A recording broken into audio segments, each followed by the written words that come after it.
Bonjour à toutes et à tous, bienvenue à cette partie 7 pour le permis théorie B en Belgique. On continue. Alors on commence par les accotements. Il existe deux types d'accotements. L'accotement de plein pied qui se situe au même niveau que la chaussée. Donc d'un point de vue hauteur, il est au même niveau que la chaussée. Et l'accotement en saillie, il est surélevé par rapport au niveau de la chaussée. Alors l'accotement de plein pied, on peut toujours parquer dessus. On peut toujours stationner dessus. C'est les deux images à gauche. Donc il peut soit être pavé, donc il y a des pavés qui sont dessinés. Il peut y avoir une ligne blanche, donc qui fait la distinction entre la chaussée, la voie où les véhicules roulent, et la voie où les véhicules parquent. Donc dans ce cas-ci, la deuxième image en partant de la gauche, on peut traverser les deux lignes blanches et la piste cyclable si on veut parquer sur l'accotement de plein pied. Et à droite, on a un accotement en saillie. Donc l'accotement en saillie, c'est tout ce qui est surélevé par rapport au niveau de la chaussée et qui n'est pas un trottoir. Donc dans ce cas-ci, la zone verte, donc le gazon vert, est considéré comme un accotement en saillie. En agglomération, il est interdit de stationner sur des accotements en saillie, sauf si cela est indiqué par des panneaux qu'on va voir ultérieurement. Hors agglomération, on peut stationner sur un accotement en saillie. Pas de problématique, à la seule condition de laisser un espace de 1,50 m entre son véhicule et le reste de l'accotement. Alors, un petit schéma vraiment graphique. Le noir représente la chaussée et l'accotement de plein pied, on voit qu'il est au même niveau que la chaussée. L'accotement en saillie, quant à lui, je répète, il est surélevé. Alors, les règles, on doit parquer, je répète, sur les accotements de plein pied. Pas de problématique. Et il peut donc y avoir une ligne blanche qu'on peut franchir pour stationner. Pas de problématique encore une fois. Le gazon est considéré comme étant un accotement en saillie. Donc sur cette image, la voiture blanche est stationnée sur un accotement en saillie. Hors agglomération, on peut toujours stationner sur un accotement en saillie à condition de laisser un espacement de 1,50 m. Donc la voiture blanche sur cette image est en infraction car il n'y a pas 1,50 m, on le voit bien. En agglomération, on ne peut stationner que sur les accotements de plein pied. Pour pouvoir stationner sur les accotements en saillie en agglomération, il est obligatoire d'avoir des panneaux qui nous le permettent. Les panneaux en question sont ceux-ci. Donc on a à gauche la possibilité de parquer sur un accotement en saillie en laissant les deux pneus de droite. Donc deux pneus de droite sur l'accotement en saillie et deux pneus de gauche sur la chaussée. Et à droite, le panneau indiquant qu'on peut mettre tout son véhicule sur l'accotement en saillie. Donc pas de problématique pour pouvoir parquer sur un accotement en saillie lorsqu'il y a la présence de ces deux panneaux en agglomération. La nécessité de mettre ces deux panneaux hors agglomération est facultative puisqu'on peut toujours stationner sur des accotements en saillie hors agglomération, à condition, je le répète, de laisser 1,50 m d'espacement. Alors il y a certains panneaux qui réduisent la vitesse. Donc on a par exemple dans l'ordre en haut à gauche zone résidentielle ou de rencontre, limitation de vitesse à 20 km à l'heure. Zone 30, comme son nom l'indique, limite la vitesse à 30 km à l'heure. Troisième image, donc en partant de la gauche, c'est présence d'enfants. Alors, présence d'enfants ne limite pas la vitesse. Je l'indique, malgré qu'il y ait des enfants, cela ne limite pas la vitesse. Il faut qu'il y ait le panneau présence d'enfants accompagné de zone 30 pour que la limitation de vitesse soit effective. Et mettre un panneau de présence d'enfants avec un panneau zone 30 revient à dire on est aux abords d'une école. On est aux abords d'une école. Donc c'est la dualité de ces deux panneaux qui fait que la nomenclature du panneau change. Alors enfin, les deux panneaux du bas, c'est des rues cyclables. Ça veut dire que les véhicules, malgré que sur les panneaux sont dessinés en rouge, ont la possibilité d'emprunter ces rues à condition d'être limités à 30 km à l'heure, donc 30 km à l'heure, et on n'a pas le droit de doubler un vélo. Donc si un vélo roule à du 20 km à l'heure sur une rue cyclable, eh bien on est obligé de rester derrière lui, on n'a pas le droit de le dépasser. Donc les cyclistes sur ce genre de rue ont le droit de se mettre en plein milieu de la rue, puisque de toute façon, légalement, d'un point de vue légal, on ne peut pas les dépasser. Alors les deux panneaux en question, c'est début d'une rue cyclable et fin d'une rue cyclable. Donc lorsque le panneau fin d'une rue cyclable apparaît, les vélos ont l'obligation de se déporter le plus à droite possible sur la chaussée, car les voitures ont la possibilité de les passer lorsque le panneau fin de rue cyclable apparaît. Alors, panneaux de dispositifs surélevés. 4 panneaux plus ou moins similaires avec quelques différences qu'on va voir. Premier panneau, signal de danger, donc dispositif surélevé. Comme il n'y a pas d'indication sur un panneau additionnel et qu'il s'agit d'un panneau de danger, donc ça veut dire à 150 mètres, il y aura un dispositif surélevé. Deuxième panneau, il y a un panneau additionnel qui vient montrer à quel endroit précis il y aura le dispositif surélevé. À 200 mètres, présence d'un dispositif surélevé. Troisième panneau, il y a 2 flèches à côté d'une distance, donc 50 mètres, à la droite de laquelle il y a une flèche et à gauche de laquelle il y a une flèche. Cela montre en fait une distance, une durée, donc sur 50 mètres.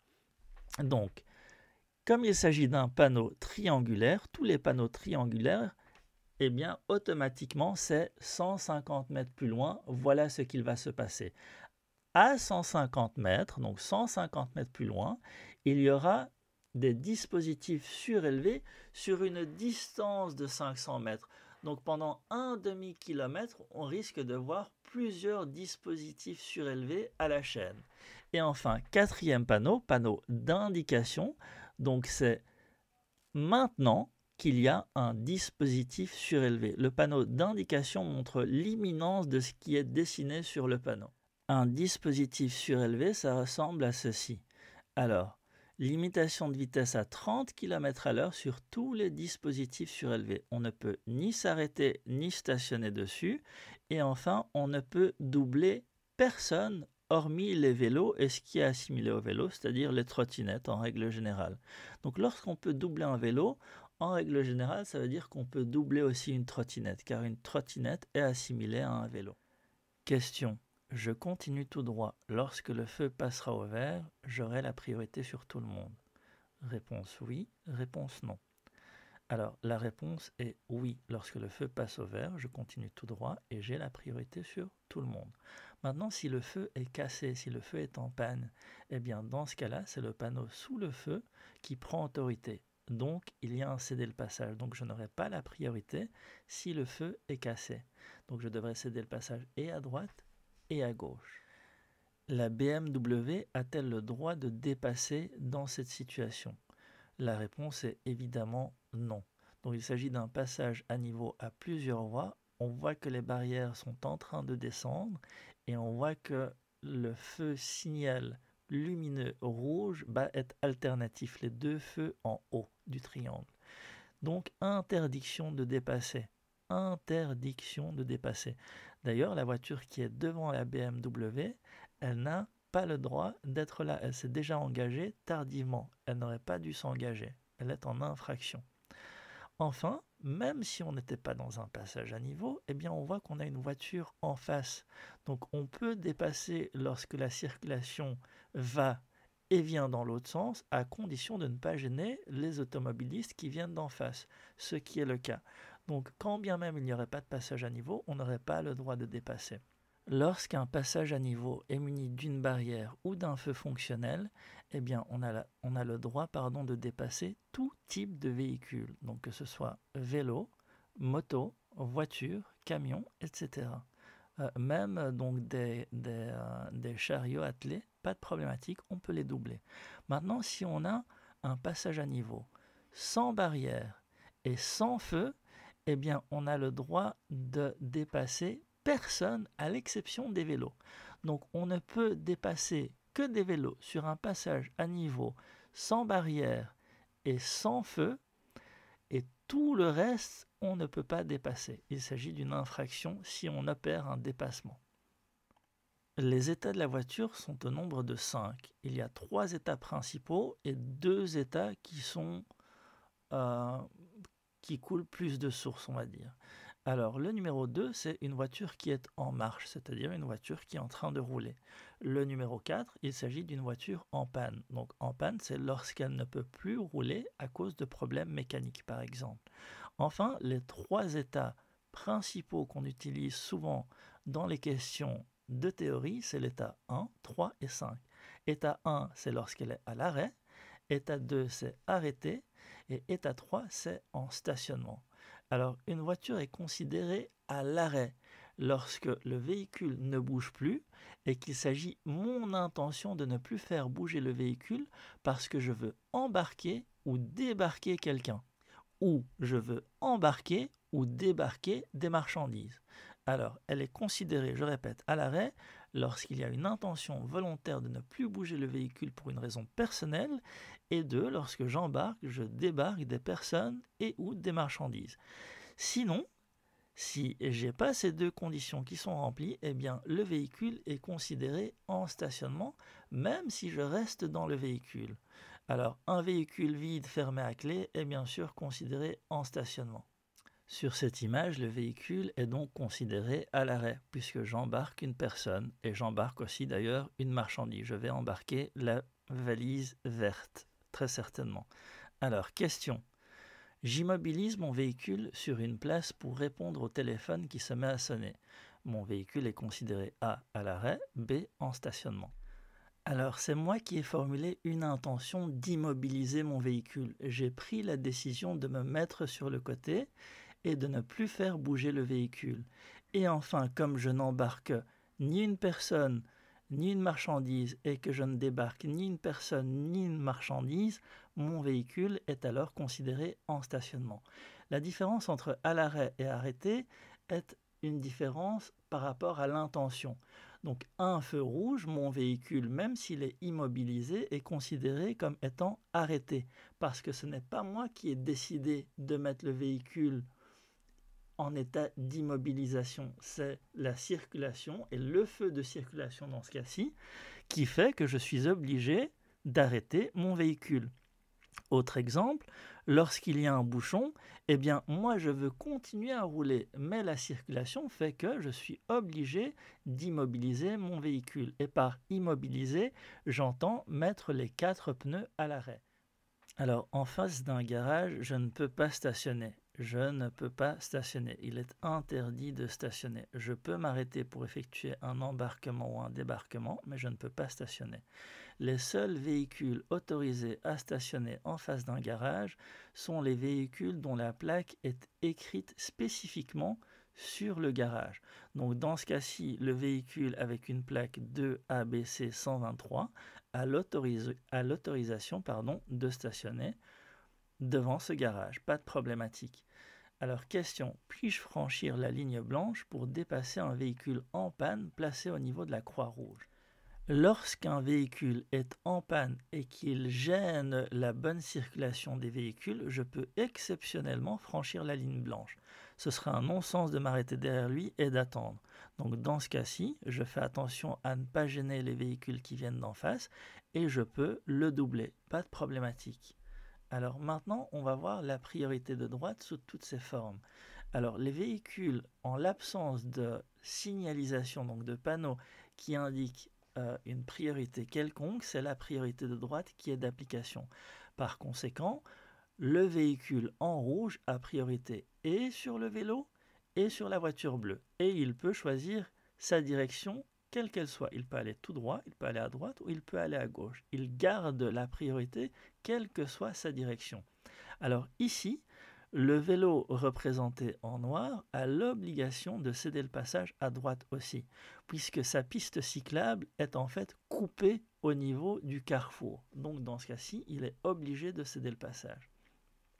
On ne peut effectuer un dépassement à la croisée d'un carrefour où la priorité de droite est d'application. Donc le véhicule vert est en infraction. Lorsqu'il y a une piste cyclable qui traverse un carrefour, eh bien la piste cyclable a la priorité sur tout le monde. Ça veut dire que ici, dans ce cas-ci, quand bien même le véhicule se trouve à ma droite, eh bien le vélo a la priorité sur le véhicule à droite. En fait, c'est similaire à un passage pour piétons à un carrefour. Ils ont la priorité quand bien même un véhicule viendrait de leur droite. Donc le véhicule rouge doit céder le passage et aux piétons et aux cyclistes et même cyclomoteurs qui sont sur la piste cyclable. Alors ici, il s'agit d'une piste suggérée pour les cyclistes car il n'y a pas les deux lignes blanches discontinues, ce qui fait qu'ils n'ont pas la priorité. Donc le véhicule en rouge a priorité sur tout le monde, sur le véhicule en bleu et sur le cyclomoteur. Donc je pense que c'est un cyclomoteur et pas un cycliste qui se trouve sur la piste suggérée.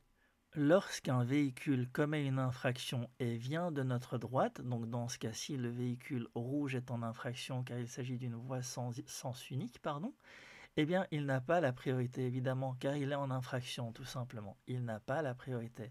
Mais il existe des voies à sens unique où il y a des vélos qui sont de part et d'autre de la voie, donc des vélos qui vont quand même débarquer de notre droite. Dans ce cas-ci, je dois céder le passage aux vélos et même aux cyclomoteurs de classe A d'ailleurs, qui viennent de ma droite. La priorité de droite est d'application. La priorité de droite ne s'applique pas sur les chemins de terre. Donc si à ma droite il y a un chemin de terre et qu'il n'y a pas de panneau, eh bien la priorité de droite normalement est d'application, mais exceptionnellement, puisqu'il s'agit d'un chemin de terre, elle ne s'applique pas. Donc malgré que les chemins de terre ont une portion finale pavée ou macadamisée, c'est-à-dire où il y a du macadam, ils n'ont pas la priorité, car la majorité du chemin est en terre. Puis-je exceptionnellement traverser la ligne blanche afin de rentrer dans mon garage qui est représenté par le carré bleu? Il s'agit d'une ligne blanche continue, par conséquent, interdiction de franchir cette ligne blanche, quand bien même mon garage se trouverait de l'autre côté. Mon garage qui se trouve de l'autre côté n'est pas une excuse valable afin de franchir une ligne blanche continue. Parlons un peu GSM au volant. J'ai la permission d'utiliser mon GSM au volant à la condition que celui-ci soit sur un support adapté pour les GSM. Donc dans ce cas-ci, le téléphone est sur un support, donc la dame qui conduit suit la réglementation, est en règle. Donc je peux téléphoner à condition d'avoir des oreillettes ou d'avoir un dispositif sans fil, donc pas de problématique. Encore une fois, mon téléphone doit rester sur son support, donc je peux décrocher et raccrocher, pas de problématique. Je peux taper sur l'écran d'un GSM fixé sur un support, pas de problématique. Je peux utiliser une application de navigation sur un smartphone, pas de problématique. Ce qui est par contre interdit, c'est de consulter son smartphone posé sur son tableau de bord. C'est de téléphoner avec le GSM sur ses genoux. C'est de téléphoner avec le haut-parleur en tenant son GSM à la main. C'est de téléphoner avec son GSM entre l'oreille et l'épaule. Et enfin, on ne peut évidemment pas utiliser un PC portable déposé sur le siège passager. On passe à toute autre chose, on passe au parcomètre et au rodateur. Alors certaines places sont payantes, certaines places pour stationner, il va falloir payer. Alors les machines avec lesquelles on effectue le paiement s'appellent des parcomètres ou des horodateurs. Donc on paye sa place de stationnement en y ingérant donc de l'argent ou en utilisant sa carte bancaire pour les machines plus évoluées. Alors certaines machines rendent un ticket comme preuve de paiement. Alors ce ticket est à apposer à l'avant du pare-brise pour que le steward qui vienne contrôler que le véhicule ait bien payé sa place puisse directement vérifier que la place ait été payée. Maintenant, si la place n'a pas été payée, donc si vous êtes stationné et que vous n'avez pas payé, le steward ne va pas vous mettre une amende. Le terme technique, ce n'est pas amende. Il s'agit d'une redevance. Ça veut dire que vous devez à l'État telle somme d'argent pour ne pas avoir payé. La redevance pour ne pas avoir utilisé un parcomètre ou rodateur, normalement, est à peu près de 25 € par demi-journée. Donc c'est une fourchette, donc ça peut être plus, ça peut être moins, mais en règle générale, donc c'est une redevance, ça veut dire que vous payez les 25 € que vous auriez dû payer pour pouvoir stationner une demi-journée, tout simplement. Alors, petit fait à souligner, à l'heure où tout est connecté, il existe certaines applications à l'heure actuelle que vous pouvez utiliser pour effectuer votre paiement et ne pas avoir à utiliser de parcomètre et eurodateur. Les deux panneaux indiquant qu'une zone de parking est payante sont ceux-ci. Alors à gauche, on a une zone parking pour véhicules automobiles payants. Et à droite, on a donc une zone de parking dont on peut stationner avec un panneau additionnel qui indique que la zone est payante. Donc dans ce cas-ci, il va falloir payer pour pouvoir stationner sur ce genre d'emplacement. Enfin, il existe des zones de parking où on peut stationner à disque, c'est-à-dire qu'il va falloir apposer un disque à l'avant de son pare-brise avec l'heure correcte indiquée. On va voir comment on utilise un disque. Alors, il faut savoir qu'une durée maximale de 2 heures est autorisée.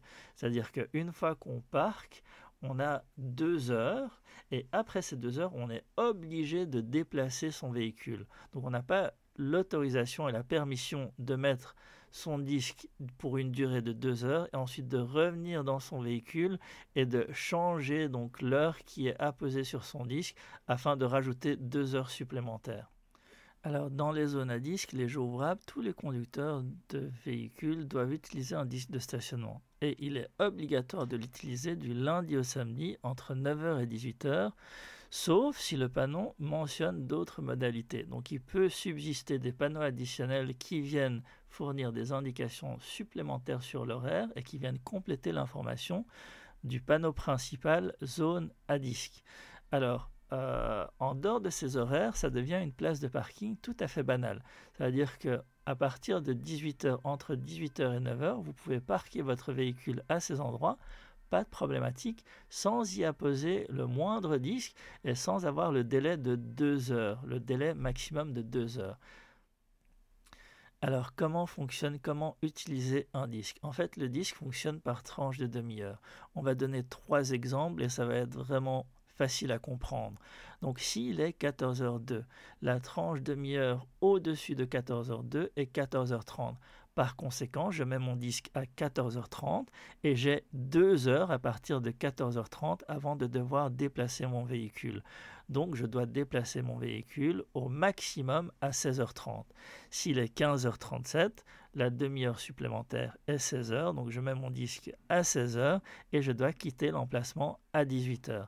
Et enfin, s'il est 17h, je mets mon disque à 17h. Question. J'habite dans la rue où est apposée cette signalisation. Est-ce que je dois utiliser mon disque, oui ou non? Alors, analyse du panneau, c'est zone de parking à disque, excepté riverain. Alors, je suis considéré comme riverain si j'habite dans la rue où est apposé ce panneau. Par conséquent, je ne dois pas utiliser mon disque et j'ai l'autorisation de parquer bien plus de 2 heures. Pas de problématique par rapport à ça. Alors, 2 choses qui n'ont rien à voir avec ce que l'on vient de voir, mais qui sont importantes à souligner. Lorsque je sors d'un parking ou d'une place où j'étais en stationnement, je n'ai jamais la priorité. Je n'ai jamais la priorité. Par conséquent, si je suis stationné et que je veux me mettre dans la circulation, donc je vais me déplacer sur la chaussée, je dois vérifier mon rétroviseur pour vérifier que personne n'arrive et je dois m'embarquer sur la chaussée de manière la plus sécuritaire possible.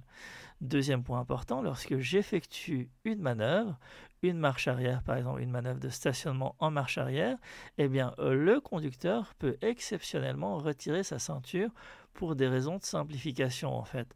La manœuvre, en fait, on a besoin de se tourner pour vérifier ce qui se passe à l'arrière dans certains véhicules, dans la majorité des véhicules, et par conséquent on a l'autorisation de retirer sa ceinture. Alors, le port de la ceinture n'est pas obligatoire. 1. Lorsque j'effectue une manœuvre, une marche arrière par exemple. 2. Pour les véhicules de la poste qui s'arrêtent fréquemment pour la distribution de colis. Cela veut dire que les véhicules qui n'appartiennent pas à la poste, malgré qu'ils effectuent des distributions de colis, doivent porter la ceinture obligatoirement. Les chauffeurs d'Amazon doivent porter la ceinture obligatoirement entre chaque livraison. 3. Lorsqu'on possède une dérogation fournie par l'État pour des raisons médicales, donc un certificat médical bien qu'émanant d'un docteur n'est pas suffisant. La dérogation doit obligatoirement provenir de l'État. Alors, les raisons médicales, en règle générale, c'est lorsqu'on a par exemple un pacemaker qui est gêné par le port de la ceinture. Donc, on doit faire des démarches administratives et demander une dérogation. 4. Les chauffeurs de taxi en présence de clients. Cela veut dire qu'un chauffeur de taxi, lorsqu'il n'a pas de clients, est obligé de porter sa ceinture. Lorsqu'il a un ou plusieurs clients, eh bien, il peut ne pas porter sa ceinture. 5. Les véhicules de police qui transportent une personne potentiellement dangereuse. Donc, lorsqu'elle transporte une personne potentiellement dangereuse, les véhicules prioritaires de police peuvent ne pas porter la ceinture. 6. La personne transportée en ambulance nécessitant des soins imminents.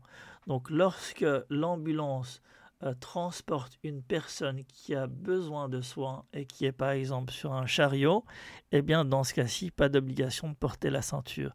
Et enfin, dans le même cas, dans la continuité, la personne qui prodigue des soins en ambulance. C'est-à-dire que si on est dans l'urgence, dans l'ambulance, le médecin est présent et qu'il doit absolument prodiguer des soins d'urgence, eh bien il doit plutôt ne pas porter la ceinture et prodiguer les soins vitaux nécessaires, de première nécessité. Ceci clôt la partie 7. Abonnez-vous, likez si le contenu vous a plu et je vous dis à très bientôt pour la suite.